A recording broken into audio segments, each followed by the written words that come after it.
Hello, everyone. My name is Melissa Giblin. I am the director of North Carolina Center for the Book at North Carolina Humanities, and it is my pleasure to welcome you to this evening's North Carolina Reads Book Club discussion of Morningside, the 1979 Greensboro Massacre and the Struggle for an American City's Soul, with Aran Shetterly and Dr. Ajamu Dillahunt-Holloway. This is the first book discussion of our 2026 North Carolina Reads series, and we are so glad that you are here. Now in its fifth year, North Carolina Reads annually features 5 books that explore the history and culture of North Carolina. The people, places, and events in the books offer an opportunity to reflect on how people can contribute to shaping their communities. As a nonpartisan, statewide nonprofit, and as North Carolina's affiliate of the National Endowment for the Humanities, our mission at NC Humanities is to connect North Carolinians with cultural experiences that spur dialogue, deepen human connections, and inspire community. This evening features a moderated discussion on Morningside, the 1979 Greensboro Massacre, and the Struggle for an American City's Soul, which is our 2026 North Carolina Reads selection for February. As a note about this evening's program, North Carolina Reads books are intended for readers 18 and over, and this program contains content that may be sensitive to some.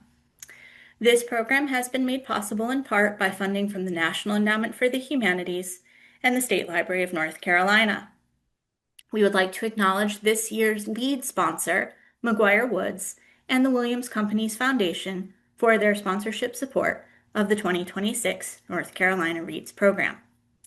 Please note any views, findings, conclusions, opinions, or recommendations expressed by our partners and participants do not necessarily represent those of NC Humanities or the National Endowment for the Humanities.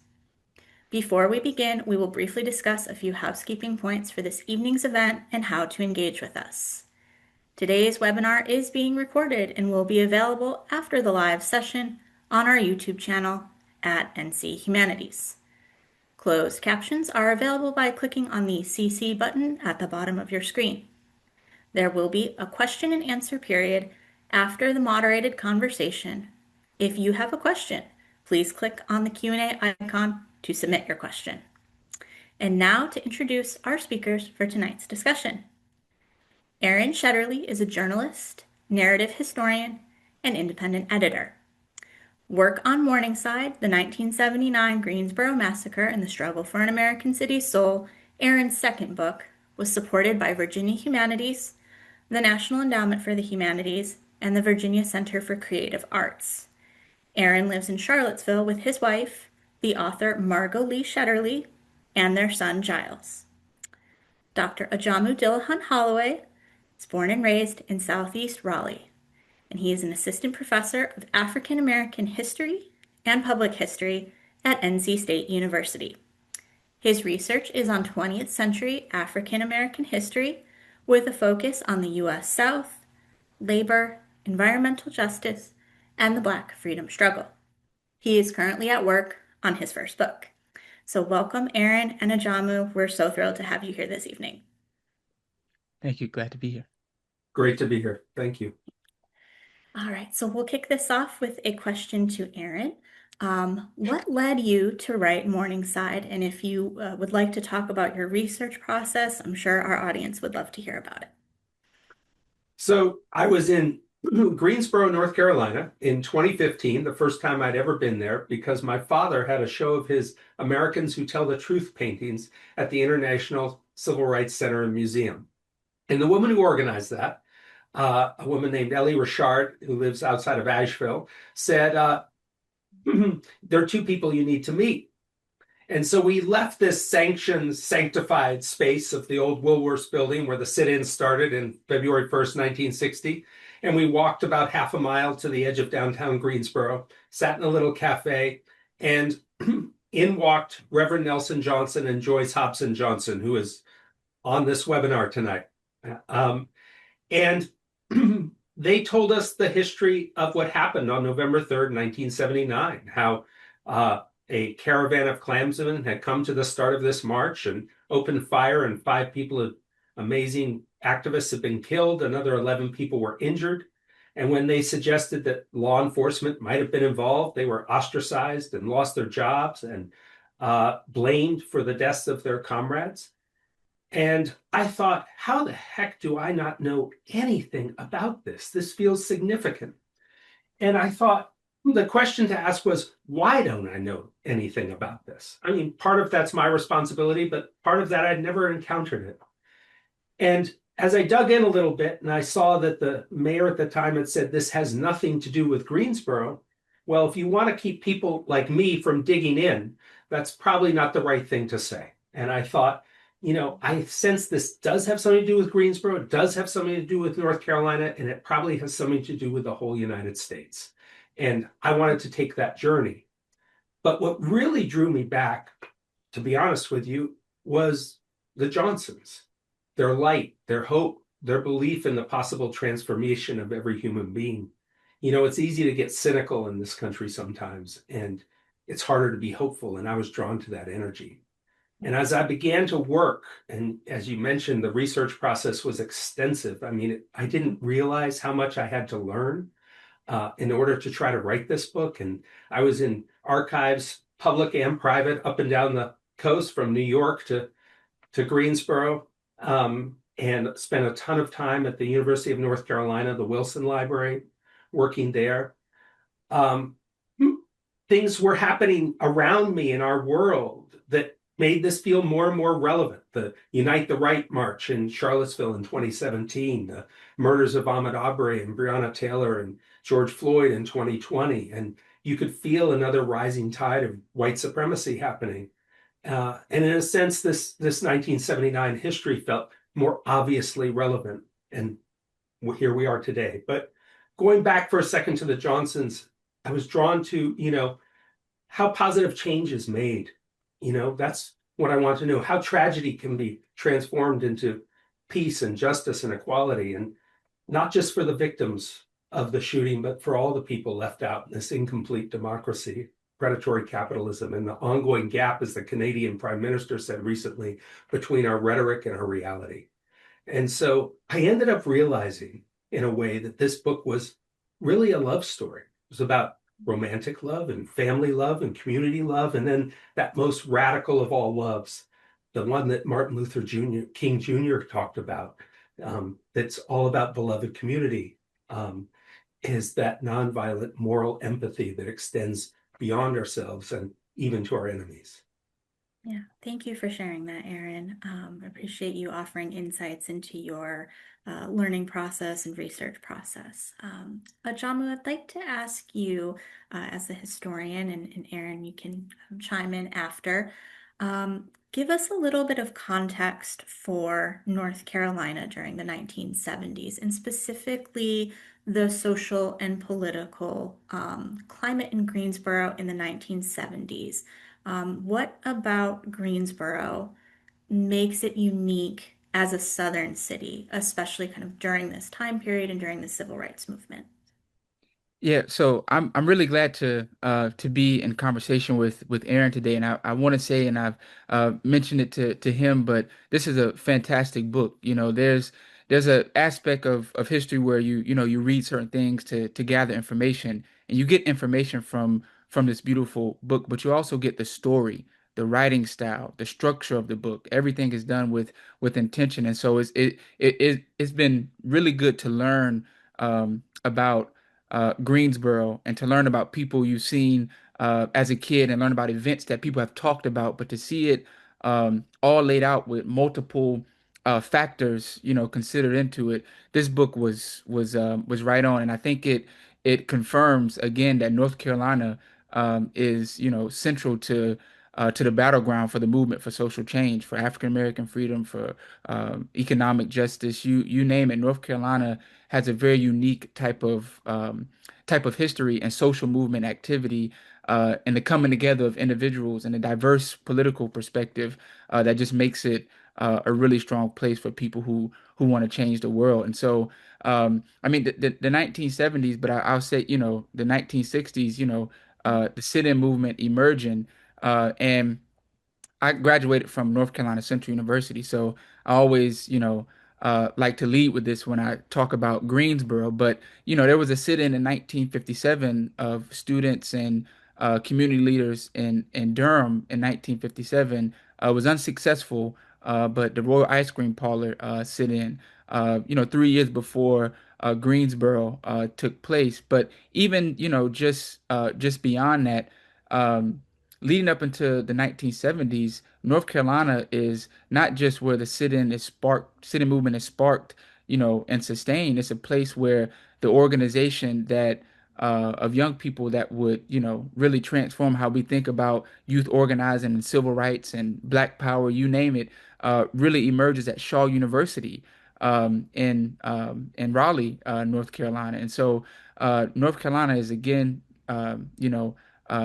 at this place where the movement is the center focus. And in the 1970s, so much is happening in North Carolina, and it's from groups that are connected but not connected, groups with Mhm. similar ideology but different, ideology. So you have the case of the Wilmington 10, you have the case of the Charlotte 3, you have um, Joanne Little, and this North Carolina becomes this place of the struggle and the fight, for political prisoners, or to free political prisoners, and it's out of a struggle, a fight to improve humanity, with so many rich experiences that emerge in it.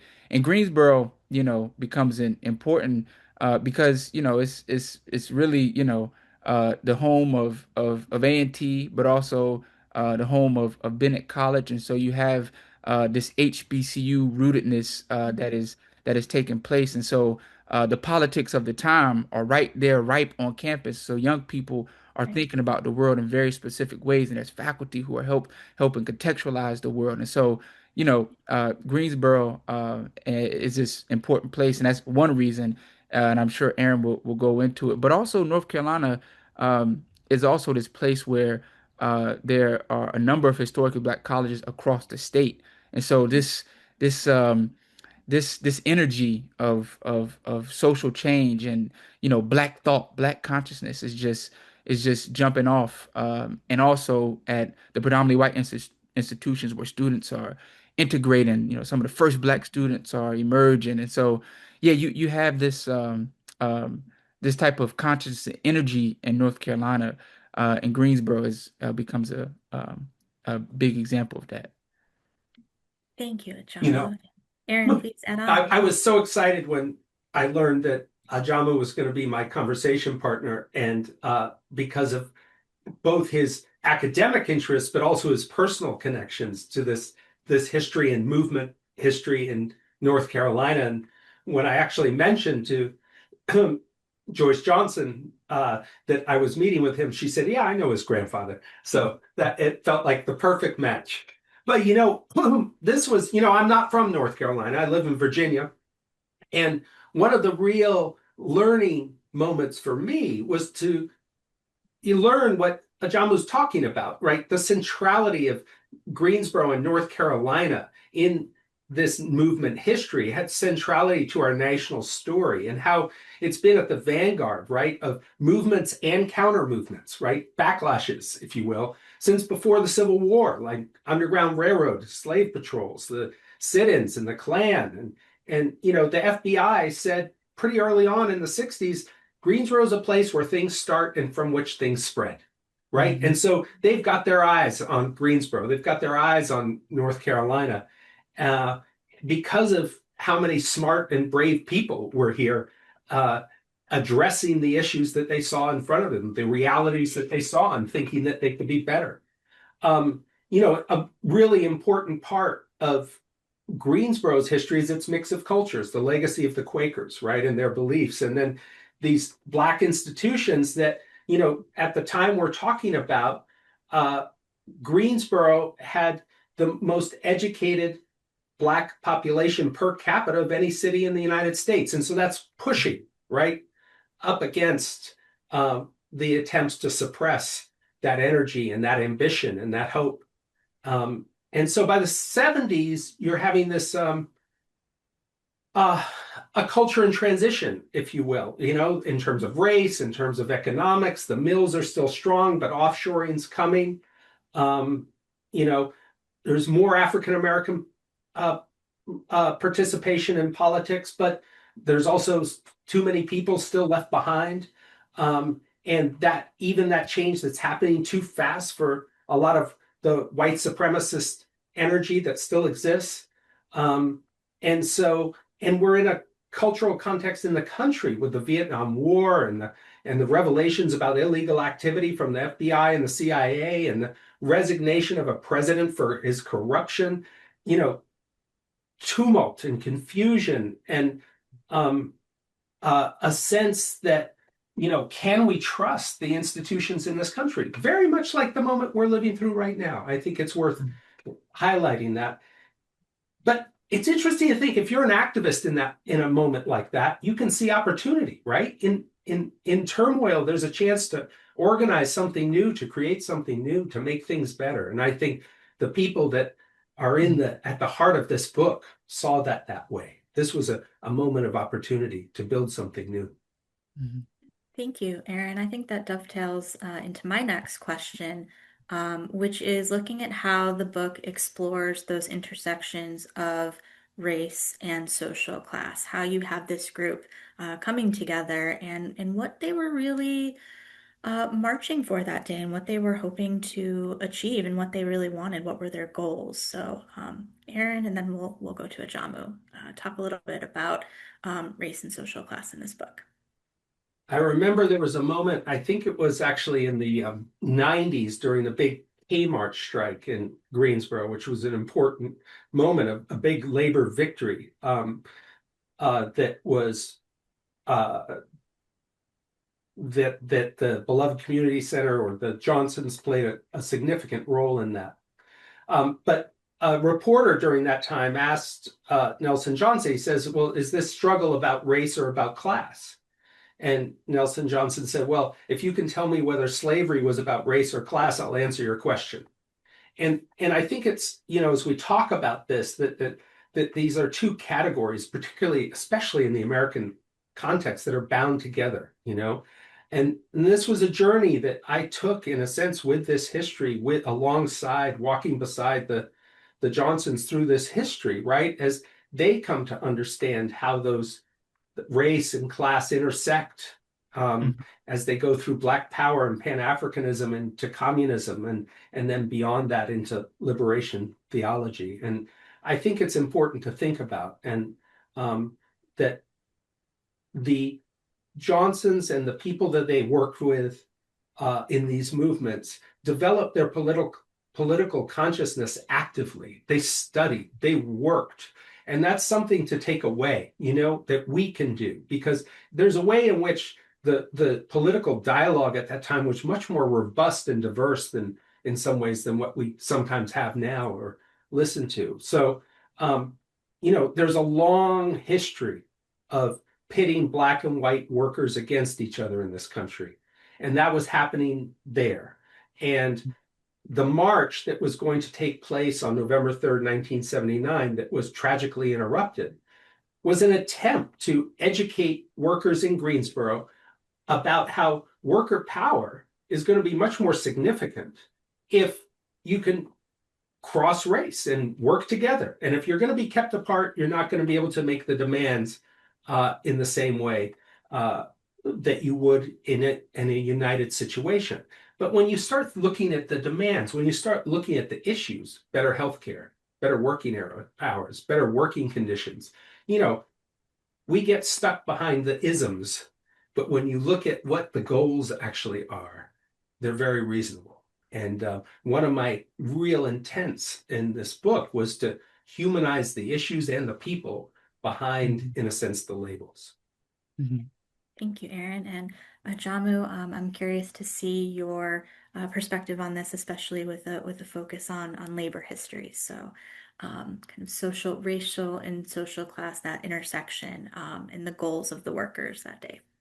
Yeah, first I want to say I see Jim Wren is on and he's someone who I'm big fan of and who I admire and who has done a lot of labor history. Him and his wife, Miss Mavis, and you know, Jim has done a lot of writing on the 70s as a historian, but also as a participant, and from a labor perspective, which is really exciting, and I think speaks to um, just a moment of I think a number of things are important here is that what one does with a degree, and what I mean by that is that through the book you get the story, people who graduated college, who were doctors, who were a whole host of things, but the fundamental thing is, during this time, people could have gone and done, anything with their degrees, maybe very comfortable, you name it. But it was um, an effort among Black and white activists to make a sacrifice to not think individualistically about the career or future, but to say there are wrongs in society, and we're going to commit ourselves to fighting those wrongs, even down to the workplace, even down, to the job that we work or careers that we choose. And so through the book, you get this challenge, this question about how to lean into a worldview, a politics, or a social dynamic that challenges the norm, that isn't correct, that isn't right, and how can we build a society in a world where everyone, has what they need. And so that's clearly, laid out in terms of the goals and objectives, of the CWP. And I'm teaching. I just finished teaching.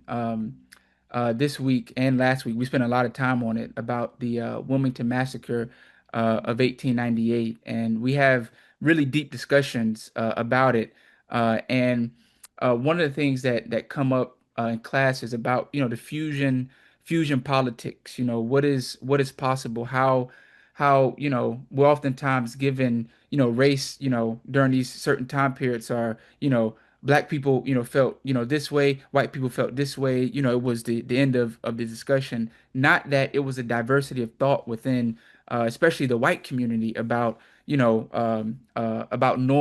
within the community. And they were bold people who were committed to challenging those things. And so you get that through the book, and you get that through the message of the CWP, and you get I think, in my view, and as Aaron tries to move us beyond, the isms, you still get a good sense of uh, communism, but also and what people were studying, what they were thinking. The discussion about Du Bois and Black Reconstruction is really fantastic. But yeah, you get the sense that people weren't reaching conclusions based on how they felt, but based on the study of the past and the world. But also feelings were there too, but the feeling was justified and backed by sources, by reading, by debate, by disagreements, by challenges. And so yeah, you get so much about what is possible when people um, hold firm to their politics, and come together and challenge the norms, and also uh, even when tragedy happens, how people can still stick together, and love each other and be committed so thoroughly to that cause that a tragedy can't stop the pursuit for the new world, for change. So yeah, again, Aaron just lays out, so much of the complexity of what happened, the range of thought, even within, a group, the range of thought that can emerge about a specific thing or, a time period. And so yeah, you get a lot about race and class. Yes, the Klan does this and what they stood for, but you also get a big theme throughout history that um, when you look at these examples, um, and you look at race dynamics, you'll see that, as some might say, the spirit of John Brown continues, throughout, many different activists and their boldness and their commitment. So, yeah. Thank you, Ajamu. And I think that is something I definitely took from the reading in terms of seeing how there were many different schools of thought and how they were always sort of testing these theories and strategies together. And I think Aran did a really wonderful job of showing how tight knit this group became because they were always in thought with one another and eating dinner at each other's houses and watching each other's children. And they really built those, strong community ties to each other through this work. So thank you. Um, okay, let's take a look together. Aran, I'll go back to you. There are many moments, small and large, across time that inevitably led to the events of November 3rd. What do you kind of want to highlight or pull out, maybe either in the long term and short term, as really a factor that contributed to this event? What would you like to? Yeah, there's one piece that I'd really like to pull out, which is around the North Carolina Fund, which is this really pretty remarkable effort that starts in 1963 to undermine the causes of poverty in North Carolina. But what's interesting about the approach to this isn't about handouts. It's not a jobs program. It's a democracy program. It's trying to build grassroots democracy in communities around North Carolina, white and Black. And it becomes a laboratory for Lyndon Johnson's War on Poverty, which starts shortly after that. And the two come together. And this is happening as Nelson Johnson is studying at A&T, and he becomes involved through the North Carolina Fund in becoming an activist in some ways in North Carolina. But it's important to think, okay, the North Carolina Fund, it's funded by the Ford Foundation, by the Z. Smith Reynolds Foundation, and by the federal government through the Office of Economic Opportunity. So when Nelson gets set out to be trained to be an activist in Fayetteville, and he's signing up some 4,000 people into a poor people's program and figuring out with them how to push the city to bring water into marginalized neighborhoods and organizing a Black Unity Conference. He is working on behalf of America. He is working to deepen American democracy. And this is happening. There's then money provided for Nelson and others to start something called the Greensboro Association of Poor People, GAP. And but then LBJ doesn't run again. Bobby Kennedy's assassinated, and Nixon wins the presidency in 1969 and immediately begins to dismantle the War on Poverty in this program. And so it's interesting, the Chicano people who've lived for generations and generations in Texas and New Mexico and Arizona say, we didn't cross the border crossed us. American democracy, Nelson didn't cross American democracy crossed him, right? The idea of what it was. It changed. And I think that's really important to think about, right? Is you go from 1 minute being, in a sense, a sanctioned agent of building democracy to being told you're anti-American, you're un-American in what you're doing. And that policy shift leads to immediately dramatic consequences, right? I saw that Claude Barnes is on this tonight, who was the high school student who was not seated, right, as the student council president at Dudley High School, which then leads to protests, leads to a violent police reaction, leads to an African-American community being offended and righteously so, escalating into the Dudley A&T Rebellion, the largest U.S. military operation on a college campus in our history, because a white school board wouldn't seat a student in his elected role. That, it seems to me, is when Nelson becomes vilified in Greensboro. And I think that 1979 couldn't have happened without that. And when you think about what it means in terms of just the way we look at democracy and how that shift led to that, I think it's worth dwelling on. Yeah. Thank you, Aran. And Ajamu, the same question to you. What are some of really the long-term or short-term factors that jumped out to you as you were reading? Yeah, I love um, how Aaron told the story and the context and the build up to it and the range of experiences, the personal, stories that lead up to it, the North Carolina history that's in it, and not because I'm a labor historian, but the chapter on labor I think really speaks to uh, my view. I think why some of the one of the many short and long term reasons that it happened, and I'll go back to North Carolina again. Is that North Carolina, the right to work laws, I think were responsible for that. I think the refusal of the of our society to engage with questions of race and fairness and democracy, and I think um, um, North Carolina,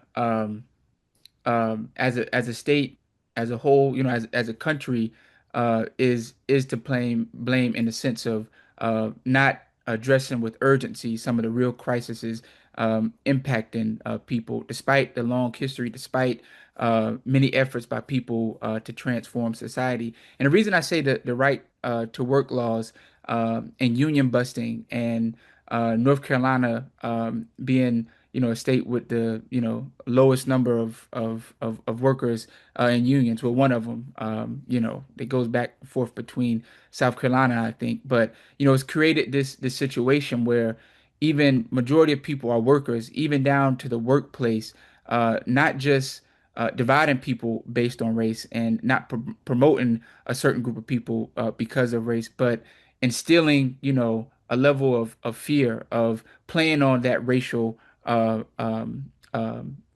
split to maintain a level of power. And so I guess what I'm saying is that the right to work laws, but also capitalism and its evils, are to blame for what happened in Greensboro, and are to blame as to why North Carolina within this time period is home to these two national, international cases of massacres. I think that's important to pull out. So the larger society is to blame, and the treatment of working people is to blame for what happened.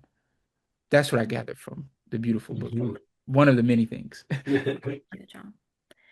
I think we have a question about the trials in one of the in our Q&A. So I may skip this or come back to it, infuse these questions together, because I think the trials are a fascinating thing to talk about too. So I do want to make sure I address that and not steal the thunder of our wonderful audience who is submitting these great questions. So if you have more of those, please do put them in the Q&A. We'll take a look at this next question in multiple parts because I think this also too is a big chunk, especially in the later part of the book, and that is Nelson's journey as from an activist to a community religious leader. And I'll do these in a couple parts. So, Aran, starting with you, how did Nelson's pursuit of his theological degree influence his perspectives and engagement with the community? Well, in a lot of ways, um, you know, the embracing the church and its teachings um, didn't change Nelson and Joyce Johnson that much. They were always working for deeper democracy, greater equality, economic equity, grassroots power for people who are left out. Um, and perhaps in some ways, the most important message from that is it helped keep them going, right? They didn't quit Mhm. After the traumas, but kept moving, kept walking forward. And, Joyce is still doing it. Everyone here is part of an organization who wants to, soak up some of her wisdom and strategy for this moment should reach out to her and talk to her. And her vision for preserving history and mining it for lessons. But there are some ways in which Nelson's journey changed him meaningfully, I believe. And so, I try to tell that story in the book through something that happened 8 years after the shooting in 1987, when it turns out that the Klan has decided they're going to march in Greensboro again 8 years later. And Nelson is in seminary at that point, and he gets this and he's thinking about it, and he says, I'm going to go out and I'm going to ask them not to march. Mm-hmm. And as you can imagine, Joyce says, are you crazy? Like, that's too dangerous. You can't do that. But they talk it out, and he really believes that this is this moment to test what he's learning, this idea, right, that you can love your neighbor, that the parable of the Good Samaritan, right, that Jesus isn't just a nice guy, but has something radical to teach, and this idea of moral empathy and agape. And he makes this trip, and it's an incredibly terrifying, but also dramatic, and an interesting conversation ensues with these Klansmen.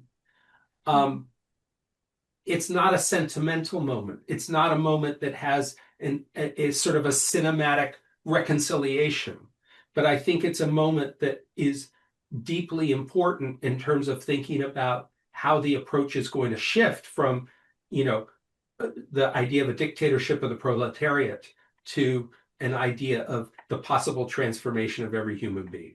And that there's a language that can be shared across ideology through Christianity that can bring people together and help people walk toward each other, instead of sort of putting them into groups that need to be contained or eliminated. And I think that is a fairly profound shift that then leads to the Beloved Community Center and leads to a longer history of activism, but with the same goals in many ways in mind.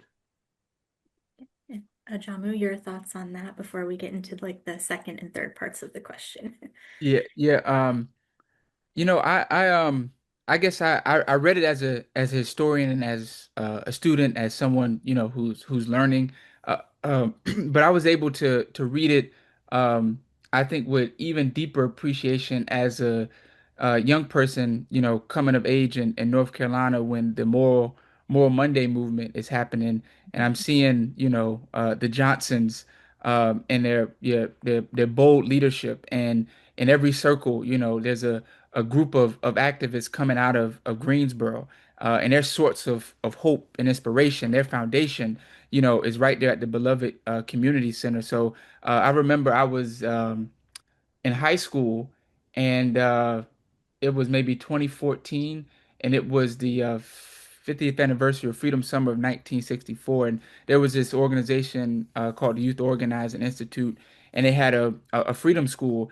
And one of the places, that we went, in addition to being at Pullman Memorial Baptist Church in Raleigh, is that we went to Greensboro, and we were right there at Beloved Community. We were right there talking to Miss Joyce and Reverend Nelson Johnson, and that moment, has stuck with me. And there's probably not one activist in this state that doesn't admire what they've done and what they continue to do for our community. I was actually at the office a few weeks ago of the Union of Southern Service Workers, and they have this beautiful poster of Reverend Nelson Johnson, that's honoring his life and contributions. And so all that to say is that while reading this and seeing throughout the book, you get, uh, this activist, and oftentimes we approach, activists as, strictly people leading a meeting or leading a march, or engaging in theory, engaging in debates. But to see how, throughout, as the world shifted and as things transformed, the Johnsons challenging themselves, to also push out, especially the meeting in Durham that took place, and the kind of growing apart, from a Wusu And that was very telling about how when you're committed to change, you have to be open to new thoughts and ideas from a very objective and very based on the conditions that are right before you. But I'll say this, and Aaron, touches on it, and I mean it's a major theme in the book, and he mentioned it here.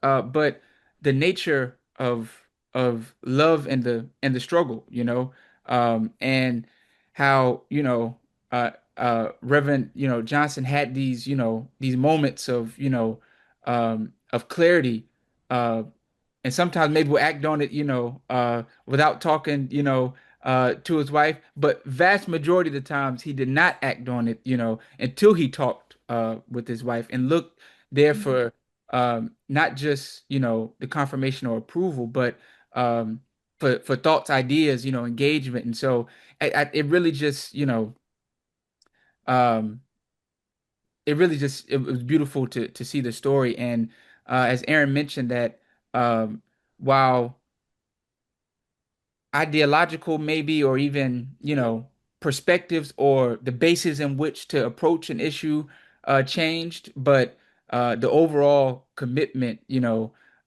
freedom, transformation, and a new world did not change, because if you look at what was being advocated leading up to the march, or what will become the massacre, and then you look when I'm a high school student, I see the Johnsons, playing a big role in leading Moral Mondays. To me, the platforms are no, not that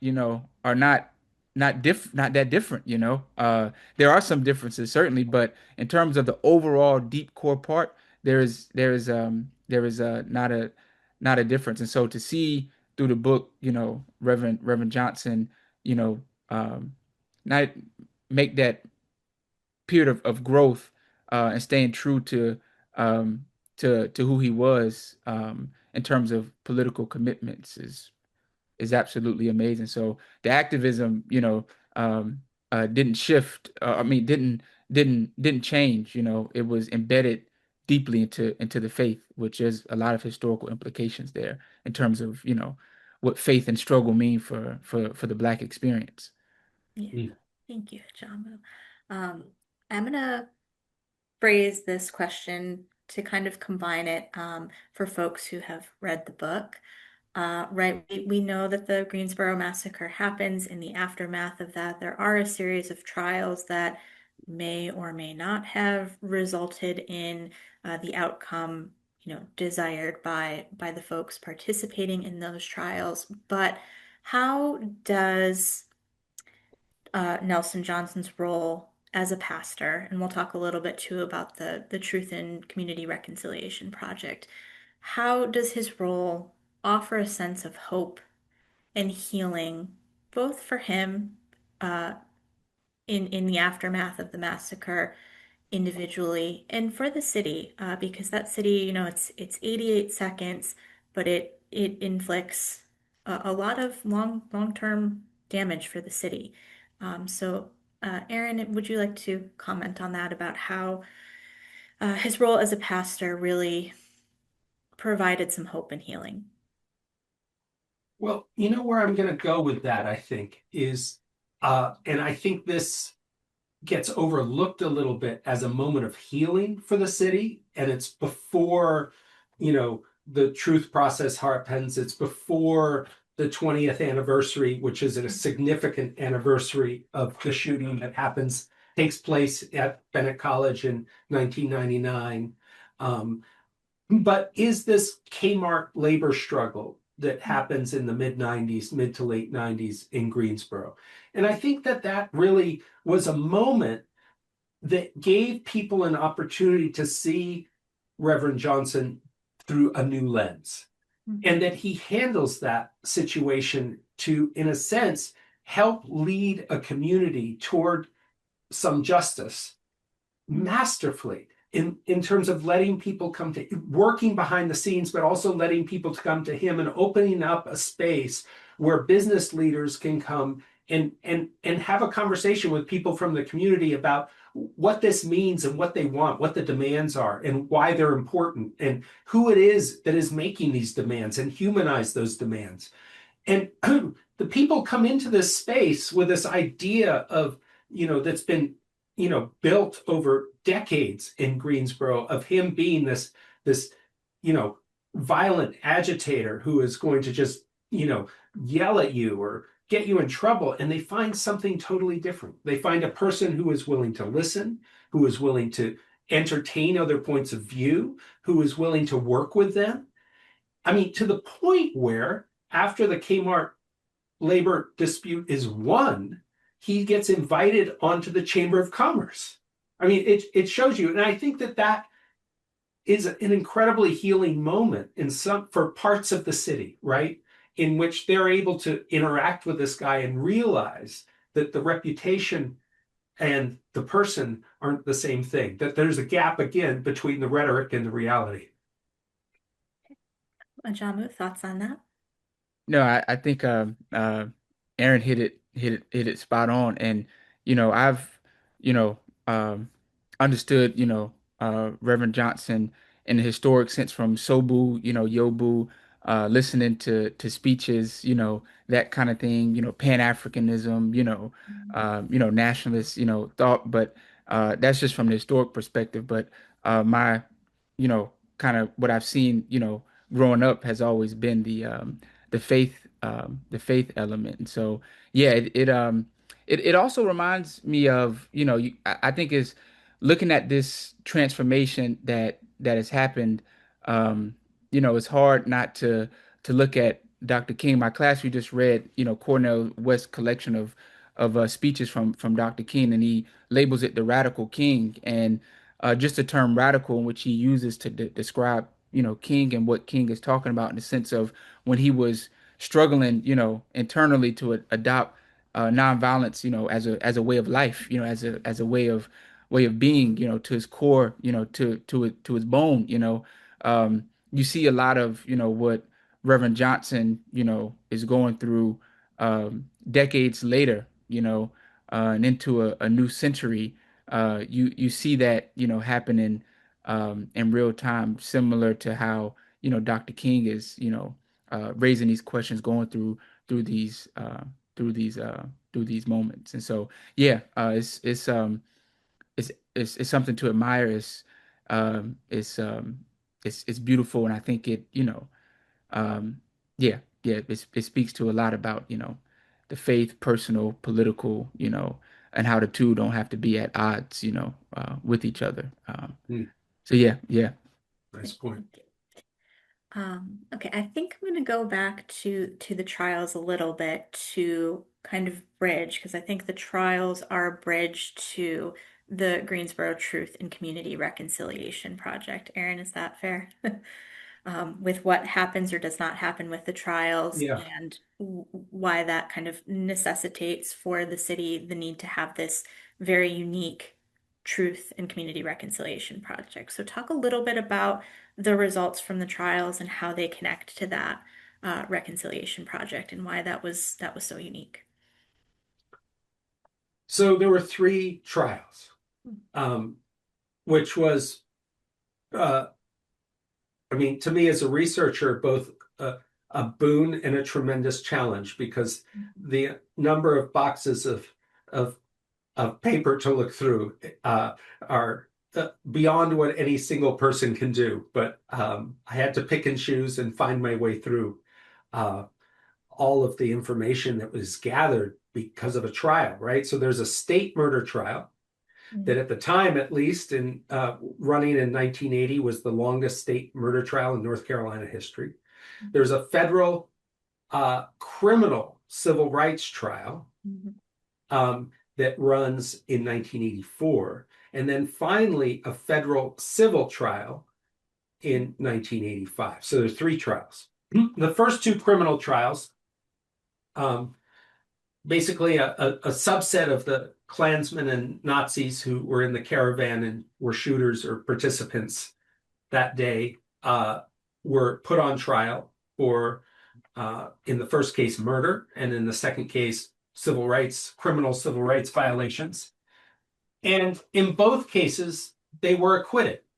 They were acquitted, I would say, in a context that involved all white juries, judges who were uncomfortable with uh, the idea that with communism and with radical activism, um, and so were hesitant in a way to be too hard on some patriotic Christians, as the defense attorneys described the Klansmen and Nazis who were defending the country in their words, in their minds. And also prosecutors who were um, a little uncomfortable with the idea that they were going after good old boys on behalf, in someone's mind, of people who, were being described as un-American or anti-American. Um, so these trials were unsuccessful, as even as long and as involved and detailed they were. But then you have a third trial. You have different lawyers. You have lawyers who are not intimidated by the plaintiffs. Lawyers, Lewis Pitts and others who are part of this, who are, this is a mission. They're out to tell the truth about what happened. They're working with the Communist Workers' Party people to help put on the best case they possibly can. And really importantly, you have a judge. No North Carolina federal judge would take the federal civil suit that was in Winston-Salem. So down from Richmond, Virginia, comes a Judge Robert Marriage. And Robert Marriage is a pretty interesting person. He forced UVA to admit women. He helped integrate Virginia schools, and then was under threat of death for 2 years and ended up sending his children to Spain to live. It was so dangerous. His dog was shot. A guest house where his mother-in-law lived was burned down. This was a guy who'd had intimate contact with white supremacy and came down to Winston-Salem to sit over this case in a very open-minded way. And he did something extremely important, which was not legally required at that time. He did not allow jurors from the jury pool to be struck for race. And so it ended up that you, for the first time, had an African-American man on the 6-person jury, a woman who had moved to North Carolina from the North. And this shift in jury complexion, if you will, led to a different outcome, a stunning outcome in which, Klansmen, American Nazis, a police informant, and Greensboro police officers were judged to be jointly liable for death. As far as I know, that's had never happened before and maybe hasn't happened since, that particular combination. And Judge Marriage was open enough that to allow the possibility that law enforcement institutions had been part of this, and the results were shown in that trial. It wasn't necessarily exactly the full outcome that the victims had hoped for, the plaintiffs had hoped for, but it has to be seen as a victory in the big picture. And it was what began to shift the narrative, and that would crack the door toward the truth and reconciliation process, I would suggest, later on. Mm. Thank you. Ajamu, what are your thoughts on the trials and how they connect to the Greensboro Truth and Community Reconciliation Project and what that project had to offer? Yeah, it shows the consistency, and determination to achieve, justice, to achieve some level of accountability, even if it's not with the structural elements that are supposed to enforce a level of accountability in our society. And also, I think about the trials and what it did for the entire movement. I mean, I'm writing about, a period, really a year or two after, the massacre takes place, in North Carolina. And so many people who are engaged with the topic and area I'm writing about, are thinking about North Carolina or moved to North Carolina a little bit before or because of what took place in Greensboro. And so, there's this eagerness to fight, and people who come to North Carolina to use their skills, whether it be as lawyers or organizers, whatever it might be, to and would eventually long term commit to the state. And so, it goes to show, how the courts, cannot be the only or seen as the, uh, purveyor of justice. And if you look, any aspect of history, the courts 9 times out of 10, in this context, are going to fail. Even, into today, there are pockets where there are small victories. But I think what the Greensboro Truth and Reconciliation Project, what was so big about it is that it brings us back to this question of the longevity of thoughts and inspiration and that kind of thing, because we see a growth of the Johnsons over time, and you see this rootedness early on in Pan-Africanism, and because the time, I mean, African liberation struggles are strong. Aaron talks about Amilcar Cabral, I mean, all these different elements, what he means to the movement, to the time. But then in the early 2000s, as you know, the mold in terms of Pan-Africanism, has shifted. How one looks at Africa has shifted.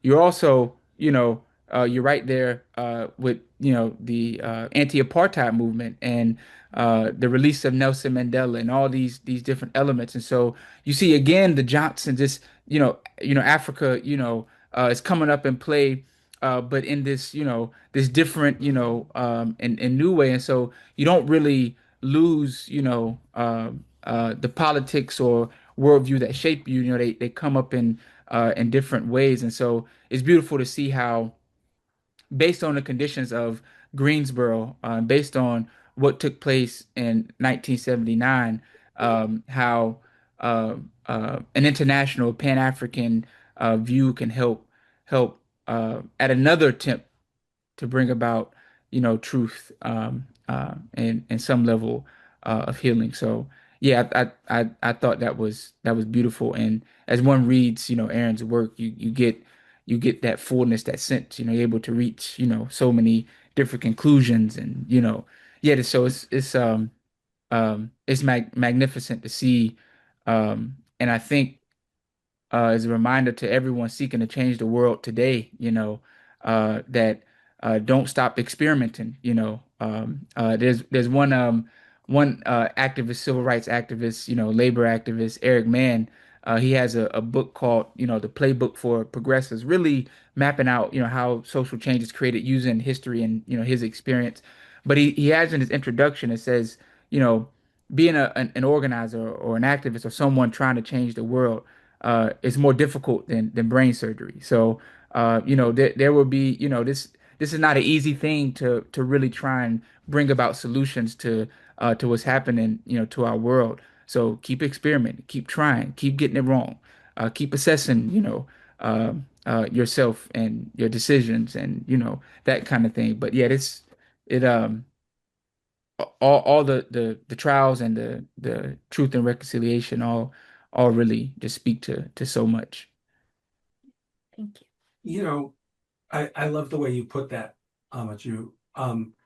When I think about the Greensboro Truth and Reconciliation process, has to be seen is an absolutely remarkable accomplishment of Greensboro civil society. Without government support, without state support, Hmm. churches and NGOs and citizen groups came together to try to work through this historical trauma, right? And that impact of it's still being felt. I mean, I don't know if I could have written this book without the Greensboro Truth and Reconciliation process and their report and the access that I had, and the guide that I had to all the places information was kept. And it's continuing to shift Greensboro's politics. I mean, it gave the Johnsons and the Communist Workers' Party members a chance to apologize for the mistakes they made. It offered a chance to people who Mhm. demonize them to apologize for snakes mistakes, which they didn't really take that opportunity, as far as I can tell. It helped the beloved community center reach hundreds and thousands of young people, seeking, hope and the tools, as you're talking about, Amaju, to try to change the world for the better, right? It shifted the moral balance, I think, in Greensboro over time. It takes time for change to happen, and it's been happening. But you can see it today. Greensboro probably today has the most progressive city council it's had in its entire history, and so many of the people on that city council came through the beloved community center one way or another. Right? What an impact! Um, uh, and then the idea that this is a model. I mean, I'm from Maine. The people from Maine came down to Greensboro to learn about the truth and reconciliation process in Greensboro and take it back to Maine. And this another thing, right? To the FBI's point, that starts in Greensboro and spreads from Greensboro. And so that truth and reconciliation process needs to keep spreading, and the beloved community center is working on that to keep it spreading from Greensboro into communities and states and different places around North Carolina and the country. And I think it's so important because there isn't a single place in this country that doesn't have something that should be unpacked and talked about and faced and generate, in a sense, community out of dealing with that as opposed to contention. And it's that hope that led me to call the book Morningside, right? As in Mhm. a sense that was the Mhm. site of this massacre, but it's also the idea that the world keeps turning, that sun's going to come up, there's going to be a new day, and that's an opportunity for us. Thank you, Aran. Before we move to audience Q&A, I'm going to ask one last question of you both, and then we'll get to hear from our wonderful audience. So, Aran, is there anything that you are currently working on? Morningside was your second book. Is there anything you are currently working on that you want to share with our audience? Yeah, Ajamu mentioned 1898 in Wilmington. There's been some wonderful books about that written, important books. But one of the figures, as I learned um, uh, North Carolina history, of course, I came across Josephus Daniels, right? Mhm. Um, and uh, and the more I learned about Josephus Daniels and his impact, not just on North Carolina, but the nation and the world, I thought there's more here. So I am digging in deeper on Josephus Daniels, and he's carrying me beyond North Carolina out into the international sphere. Right, so you're going to have a lot of international travels on your hands tracking down I hope so. sources for that. And Ajamu, I mentioned it at the top, but you are writing your first Yeah, book. tell us about Please your tell book, us man. about that. Yeah, and I'm excited to tell you all about that. But Aaron, the universe, is working. I think we're, connected for this, but also I think future projects, we're on this call because I think we're going to be connected. And but I'll I share love more it. about that Let's in a do it. second. Yeah. But I'm working on a book about Black Workers for Justice, which is an organization that was founded in 81, Mhm. 81, 82 in North Carolina, and has played a important role in the state's labor movement and African American freedom struggle, and in many cases have overlapped with and done joint work with, been in close community with the Johnsons, and so it's very connected. And there's also some connection, to the CWP in the sense of people who emerged, out of the organization, that kind of thing, closely related to were members, of Black Workers for Justice, and so the stories are connected. So uh, I'm I'm working on a book which will be out with UNC Press hopefully next February, but sometime in spring 27, that will somewhat continue about North Carolina, its significance, its importance, and um, um, um, organizing in the state after the massacre took place. But I'm also working on another project on the Black experience at NC State. And Mhm. Josephus Daniels was a part of the Watauga Club that really called on the North Carolina General Assembly to establish a school for agricultural education. And so I'm pulling out how the foundation, of the university, that the Black experience begins with not when the first Black student got on campus, but it begins with one, the construction of the campus, but also the thinking and thoughts of early university leaders in sustaining the university. What were their thoughts on race and that kind of thing, or contributing to the racial order of the time? So yeah, Aaron, we should meet up. I might need to take a drive down to Virginia, or maybe we meet in Greensboro. But yeah, We'll do it. that's what I'm working on. Yeah. Great. Fantastic. That sounds very intriguing, Ajamu. So, best of luck with the publishing of that book and more to come. I'm going to ask my colleague if we have any audience questions.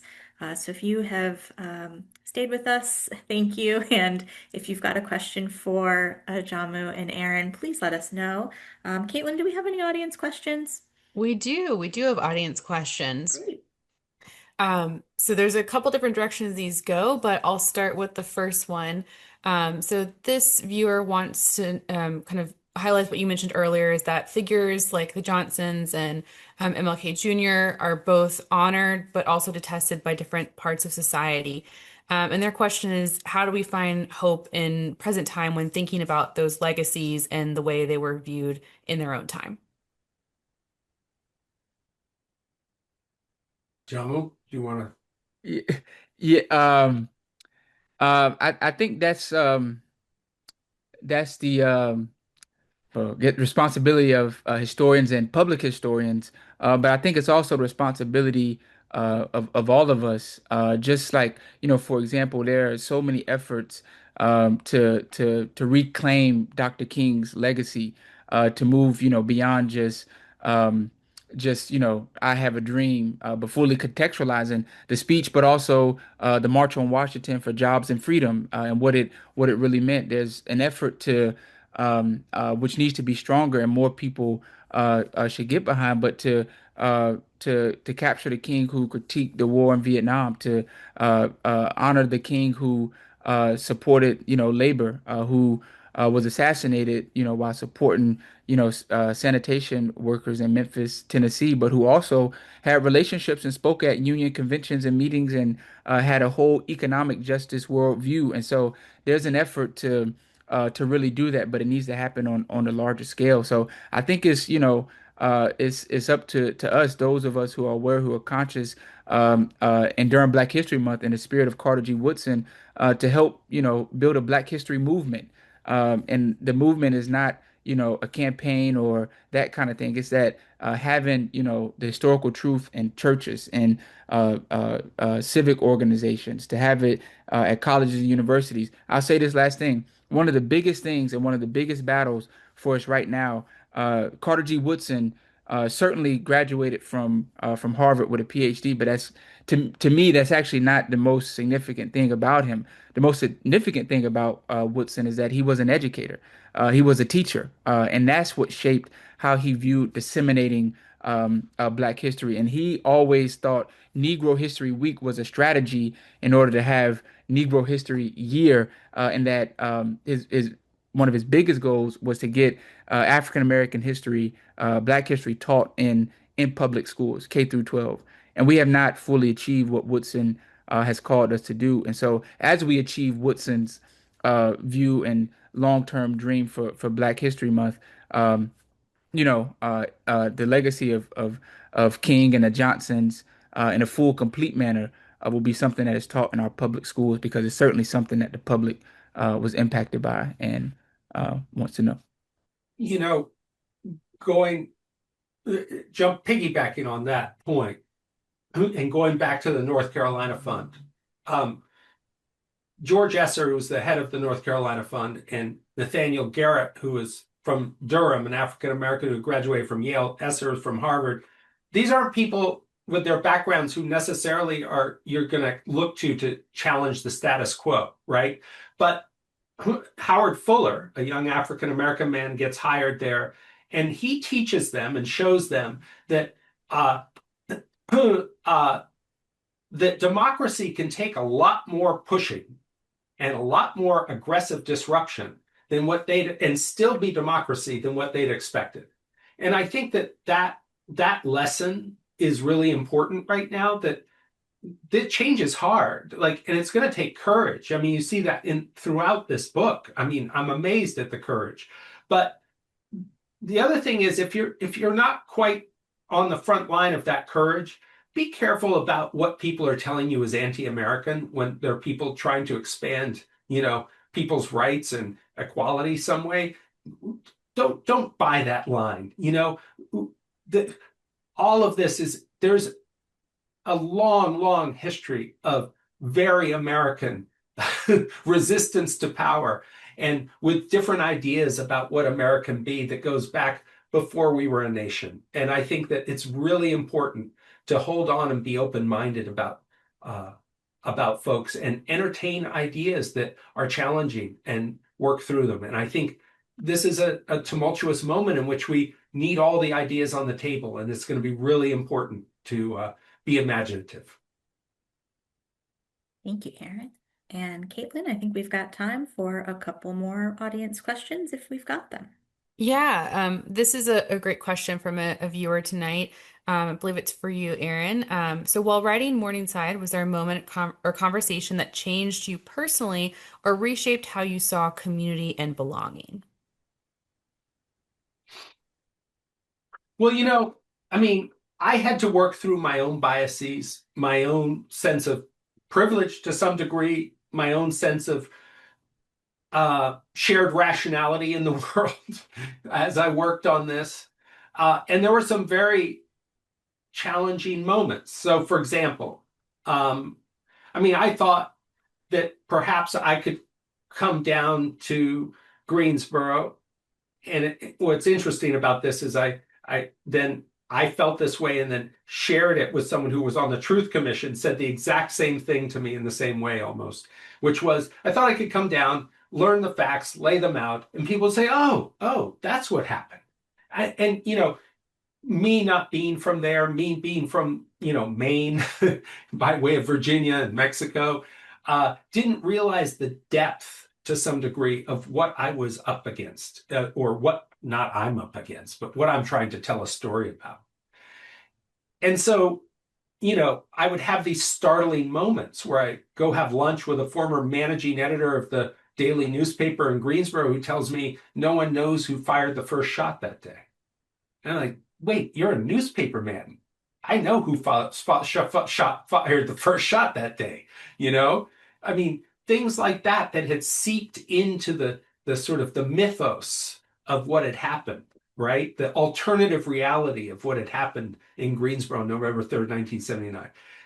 Then going into a cop bar and having a policeman who'd been on duty that day tell me he wished Nelson Johnson had been killed. I'm standing there. This is 2018. And I had to, pick my jaw up off the floor and drive away from that to some degree looking over my shoulder. I all of a sudden, I realized how real this was, and how much work there still was to do in the community around this. And so that was, really eye-opening to me.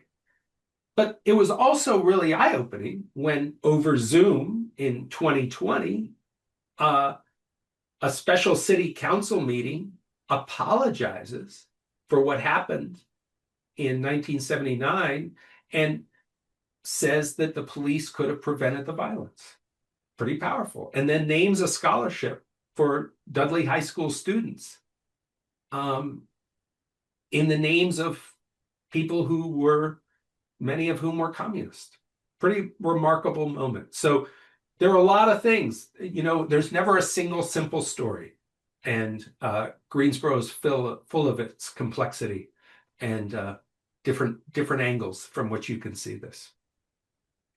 Can I add one more quip to that? Yeah. One of the hardest things I wrote, I had to cut 75,000 words out of this book. I could have written a 1,000-page book.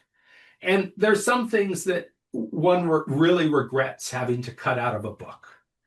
And one is, for me, is the incredibly important presence of Louis Brandon in all of this history, from before the sit-ins through the sit-ins. He is one of the most important civil rights activists in Greensboro's history. And having to pull his story out of this was particularly painful. He deserves his own version of this story and this history for the remarkable work he's done and continues to do. So, this history wouldn't have been possible without him. I'm glad you said that, Aran, because there was a comment in the chat about wishing there had been more about Louis Brandon's leadership. No, I totally agree. And also wanting to know if you'll go to Houston. I would love to. Gene Locke's out there, isn't he? Right. Let's see. Do we have Caitlin time for one more, or? Yeah, I think Okay. we've got time for one more. Yep. Okay, so this viewer wants to know more about the role that communism played in the Black community. It was very new to them as a former Minneapolis kid. Can you please address if the socio-political movement was national? Ajamu, why don't we start with you on this one? Was communism in the Black community a national Oh, movement? oh yeah. It was a national thing, and it was an important thing. And in fact, even before this period, communism played a big role in terms of how African Americans thought about the world and thought about um, uh, uh, the situation in which African Americans found themselves in the United States. And during this time, though, was the new communist movement was emerging, and many young activists, coming off of college campuses, had been part of, SNCC or other groups, were raising, questions about, um, uh, rebuilding, the new Communist Party, which group would represent it. But I think what's biggest here is that study groups were emerging across the country. People were reading Mao, Lenin. They were reading, Du Bois. They were reading all the literature and reaching conclusions for themselves and applying it to the situation of the 1970s. But what I will say about this, not to, I know our time is getting limited, but there's a huge amount of scholarship that has emerged about African American participation in the Communist Party, and it reframes it not as, oh, the communists were, doing this to African Americans, or they were trying to recruit. No, African Americans gravitated towards the Communist Party because it spoke to a critique and assessment of the U.S., political system and situation that was relevant and that was applicable. So there's a huge history there that has emerged, and for example, people can look at the work of Robin D.G. Kelley. People can look at the new biography that just came out on Queen Mother Moore. There's works by Gerald Horne.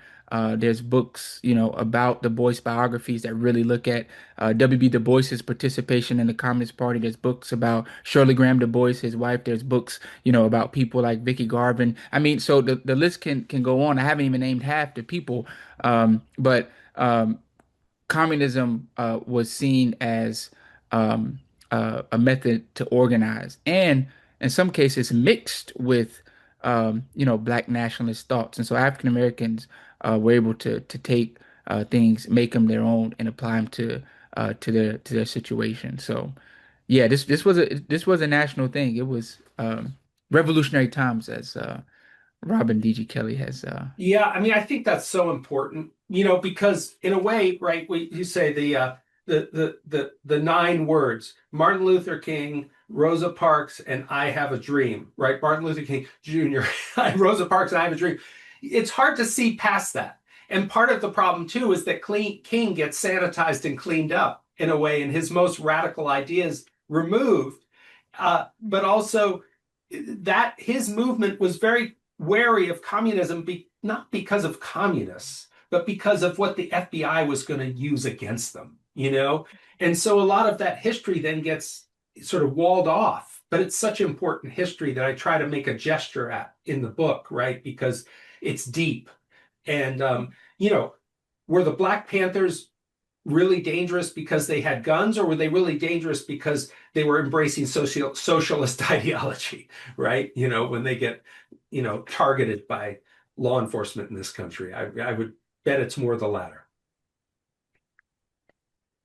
All right. Well, we are going to wrap up our evening of conversation. So I do want to say a special thank you to Aran and Ajamu for their conversation this evening.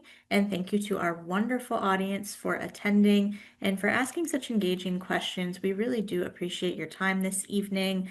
After the conclusion of this event, attendees will receive a brief survey to complete. We would greatly appreciate you completing this survey to hear your feedback on this program.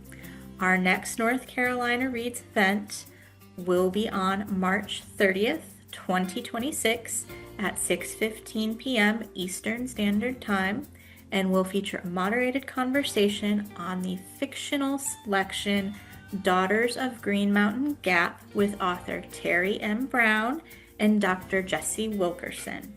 You can visit our website at www.nchumanities.org to learn more about other upcoming events and to subscribe to our email newsletter to stay up to date with all NC Humanities news and programs.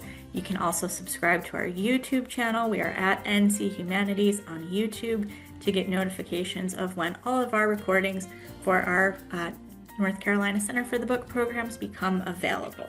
So thank you everyone again for attending, and have a good evening.